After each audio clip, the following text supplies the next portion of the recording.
ನೀವೆಲ್ಲ ಡೆಲಿವರಿ ಬಗ್ಗೆ ಕೇಳಿದ್ದೀರಾ. ನಾರ್ಮಲ್ ಡೆಲಿವರಿ, ಸಿ ಸೆಕ್ಷನ್, ಆಮೇಲೆ ಕೆಲವು ಸರಿ ಡೆಲಿವರಿ ಕಾಂಪ್ಲಿಕೇಶನ್ಸ್ ಆಗುತ್ತೆ.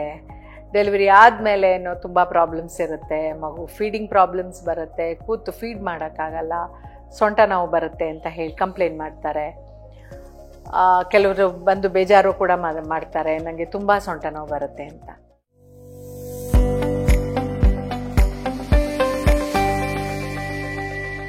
ನಮಸ್ಕಾರ, ಡಾಕ್ಟರ್ ಬಾಸ್ ಚಾನೆಲ್ಗೆ ಸ್ವಾಗತ.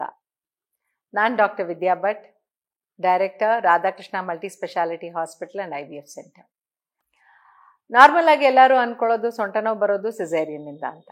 ಖಂಡಿತ ಸಿಸೇರಿಯನ್ ಮಾಡೋದ್ರಿಂದ ಸೊಂಟ ನೋವು ಬರಲ್ಲ. ಆದರೆ ಎಲ್ಲ ತಾಯಂದಿರಿಗೂ ಡೆಲಿವರಿ ಆದಮೇಲೆ ಸೊಂಟ ನೋವು ಬಂದೇ ಬರುತ್ತೆ.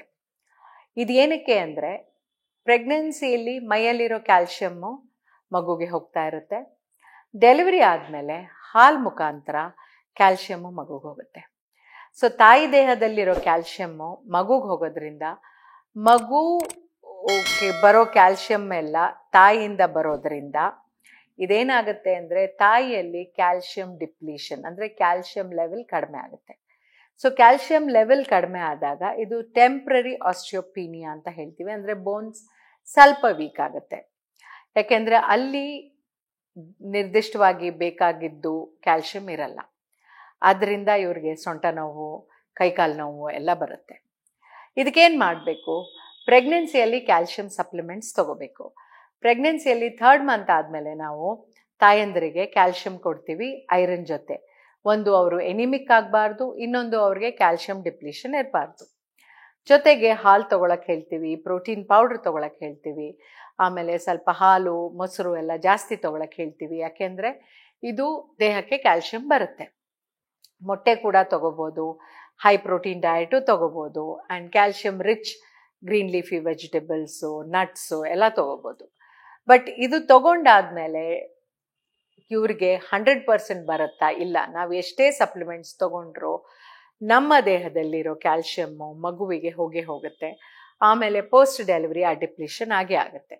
ಸೊ ಆದ್ದರಿಂದ ಡೆಲಿವರಿ ಆದ ತಕ್ಷಣನೂ ತಾಯಂದ್ರಿಗೆ ನಾವು ಕ್ಯಾಲ್ಶಿಯಂ ಕೊಡಬೇಕಾಗುತ್ತೆ. ಯಾಕೆ ಅಂದರೆ ಇವ್ರ ದೇಹದಲ್ಲಿರೋ ಕ್ಯಾಲ್ಶಿಯಂ ಎಲ್ಲ ಮಗುಗೆ ಹಾಲು ಉಣಿಸುವಾಗ ಹೋಗುತ್ತೆ.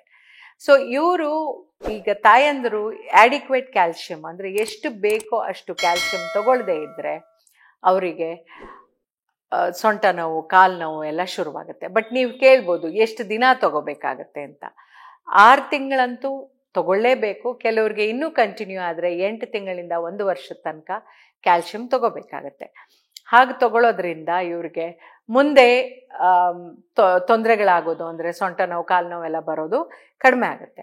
ಆಮೇಲೆ ನೀವು ಕೇಳ್ಬೋದು, ಈಗ ಅಂದರೆ ಈಗ ಆಯಿತು, ಈ ಮಗುವಿಂದಂತೂ ಆಯಿತು, ಹಾಲು ಕುಡಿಸಿ ಎಲ್ಲ ಆಯಿತು, ನೆಕ್ಸ್ಟ್ ಯಾವಾಗ ಇನ್ನೊಂದು ಮಗು ಮಾಡ್ಕೋಬಹುದು ಅಂತ. ಯಾವಾಗಲೂ ಒಂದು ಮಗುವಿಂದ ಇನ್ನೊಂದು ಮಗುವಿಗೆ ಕನಿಷ್ಠ 3 ವರ್ಷ ಗ್ಯಾಪ್ ಇರಬೇಕು. ಈ 3 ವರ್ಷ ಗ್ಯಾಪ್ ಇದ್ದಾಗಲೇ ತಾಯಿಗೆ ವಾಪಸ್ಸು ಚೇತರಿಸ್ಕೊಳ್ಳೋಕ್ಕೆ ಸಾಧ್ಯ. ಅಂದರೆ ವಾಪಸ್ಸು ಮೊದಲಿನ ಆರೋಗ್ಯ ಬರೋಕ್ಕೆ ಸಾಧ್ಯ. ಆಮೇಲೆ ಮಗುನ ನೋಡ್ಕೋಬೇಕಾಗತ್ತೆ, ಬಾಕಿ ದಿನನಿತ್ಯದ ಕೆಲಸಗಳು ಇರುತ್ತೆ. ವರ್ಕಿಂಗ್ ವುಮೆನ್ ಆದರೆ ಅವರು ಆಫೀಸ್ಗೂ ಹೋಗಬೇಕಾಗತ್ತೆ. ಸೊ ಇದೆಲ್ಲ ಚಾಲೆಂಜಸ್ ಅವರು ಫೇಸ್ ಮಾಡುವಾಗ ಅವರಿಗೆ ಮಿನಿಮಮ್ 3 years ಗ್ಯಾಪ್ ಕೊಡಲೇಬೇಕು ಇನ್ನೊಂದು ಮಗುವಿಗೆ. ಅಕಸ್ಮಾತ್ ಮಧ್ಯ ಮಗು ಆಯಿತು ಅಂದರೆ ಅವರು ಇನ್ನೂ ಆರೋಗ್ಯದ ಬಗ್ಗೆ ಎಚ್ಚರಿಕೆ ವಹಿಸಬೇಕಾಗತ್ತೆ. ಟರ್ಮಿನೇಷನ್ ಅವಶ್ಯಕತೆ ಇಲ್ಲ, ಬಟ್ ಆರೋಗ್ಯದ ಬಗ್ಗೆ ಎಚ್ಚರಿಕೆ ವಹಿಸಬೇಕಾಗತ್ತೆ. ಆಮೇಲೆ ಅವರನ್ನು ಸುತ್ತಮುತ್ತ ಇರೋರು ಚೆನ್ನಾಗಿ ನೋಡ್ಕೋಬೇಕಾಗತ್ತೆ. ಸೊ ತಾಯಿ ಆರೋಗ್ಯ ತುಂಬ ಮುಖ್ಯ. ಅದರಲ್ಲಂತೂ ಕ್ಯಾಲ್ಶಿಯಂ ಕಂಟೆಂಟ್ ಪ್ರೆಗ್ನೆನ್ಸಿಯಲ್ಲಿ ತುಂಬ ಮುಖ್ಯ. ಪ್ರೆಗ್ನೆನ್ಸಿಲಿ ಮತ್ತು ಲ್ಯಾಕ್ಟೇಷನ್ ಅಂದರೆ ಮಗುವಿಗೆ ಹಾಲು ಉಣಿಸುವಾಗ ಅದು ತುಂಬ ಮುಖ್ಯ. ಯಾಕೆಂದರೆ ಎಲ್ಲ ತಾಯಂದ್ರಿಗೆ ನಾವೇನು ಹೇಳೋದು ಅಂದರೆ, 1 ವರ್ಷದ ತನಕ ಮಗುವಿಗೆ ನೀವು ಹಾಲು ಕುಡಿಸಿ. ಫಸ್ಟ್ 3-4 ಮಂತ್ಸು ಮ್ಯಾಕ್ಸಿಮಮ್ ಅವರಿಂದ ದೇಹದಿಂದ ಕ್ಯಾಲ್ಶಿಯಮ್ಮು ಹಾಲು ರೂಪದಲ್ಲಿ ಮಗುಗೆ ಹೋಗುತ್ತೆ. ಯಾಕೆ ಅಂದರೆ ಅವರು ಬರೀ ಟೋಟಲಿ ಬ್ರೆಸ್ಟ್ ಫೀಡ್ ಮಾಡ್ತಾ ಇರ್ತಾರೆ. ಯಾಕೆಂದರೆ ತಾಯಿ ಹಾಲು ಮಗುವಿಗೆ ಬೆಸ್ಟ್ ಆಹಾರ. ಸೊ ಆ ಆಹಾರ ಕೊಡುವಾಗ ತಾಯಿಗೆ ಡಿಪ್ಲೀಷನ್ ಆಗೇ ಆಗುತ್ತೆ. ಸೊ ಕ್ಯಾಲ್ಶಿಯಂ ಸಪ್ಲಿಮೆಂಟ್ಸ್ ಬೇಕಾಗುತ್ತೆ, ಅವ್ರಿಗೆ ರೆಸ್ಟ್ ಬೇಕಾಗುತ್ತೆ, ಮತ್ತು ಅವ್ರಿಗೆ ಆ ಕ್ಯಾಲ್ಶಿಯಂ ರಿಚ್ ಆಹಾರನೂ ನಾವು ಕೊಡಬೇಕಾಗತ್ತೆ. ಹೀಗೆ ಕೊಡೋದ್ರಿಂದ ನಮ್ಮ ತಾಯಂದಿರ ಆರೋಗ್ಯ ಚೆನ್ನಾಗಿರುತ್ತೆ. ಅದಕ್ಕಿಂತ ಮುಖ್ಯವಾಗಿ ಸೊಂಟ ನೋವು, ಕಾಲು ನೋವು ಬರಲ್ಲ. ಪೋಸ್ಟ್ ಡೆಲಿವರಿ ಇವರಿಗೆ ಪ್ರಾಬ್ಲಮ್ಸ್ ಬರಬಾರ್ದು, ಸಿಸೇರಿಯನ್ನ ಬ್ಲೇಮ್ ಮಾಡೋದಲ್ಲ. ಸಿಸೇರಿಯನ್ನಿಂದ ಖಂಡಿತ ಸೊಂಟ ನೋವು ಬರಲ್ಲ. ಇದು ಬರೋದು ಏನಕ್ಕೆ ಅಂದರೆ ಇವರು ಕ್ಯಾಲ್ಶಿಯಂ ಡಿಪ್ರಿಷನ್. ಆಮೇಲೆ ಸಿಸೇರಿಯನ್ ಟೈಮಲ್ಲಿ ಬೆನ್ನಿಗೆ ಚುಚ್ಚಿದ್ದೀವಿ ಇಂಜೆಕ್ಷನ್ನು, ಅದಕ್ಕೆ ಸೊಂಟ ನೋವು ಅಂತಾರೆ.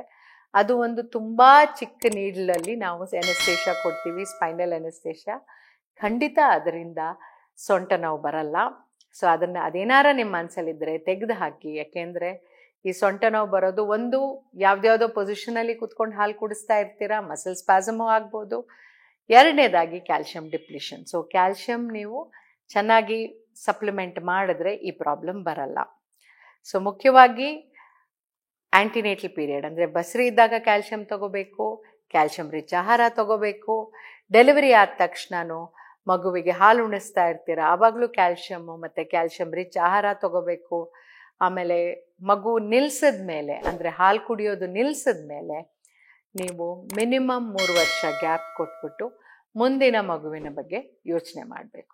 ಇದೇ ರೀತಿ ಹೆಲ್ತ್ ರಿಲೇಟೆಡ್ ಕಂಟೆಂಟ್ಗಾಗಿ ನೀವು ಡಾಕ್ಟರ್ ಬಾಸ್ ಚಾನೆಲ್ನ ನೋಡಿ ಸಬ್ಸ್ಕ್ರೈಬ್ ಮಾಡಿ. ಲೇಟೆಸ್ಟ್ ಹಾಗೂ ಇಂಟ್ರೆಸ್ಟಿಂಗ್ ಸುದ್ದಿಗಳಿಗಾಗಿ ಬಾಸ್ ಟಿವಿ ಕನ್ನಡ ಚಾನೆಲ್ನ ಸಬ್ಸ್ಕ್ರೈಬ್ ಮಾಡಿ. ಹಾಗೆಯೇ ಬೆಲ್ ಐಕಾನ್ ಪ್ರೆಸ್ ಮಾಡಿ. ಇದರ ಜೊತೆಗೆ ಫೇಸ್ಬುಕ್, ಇನ್ಸ್ಟಾಗ್ರಾಮ್, ಎಕ್ಸ್ನಲ್ಲೂ ಮಿಸ್ ಮಾಡದೆ ಫಾಲೋ ಮಾಡಿ.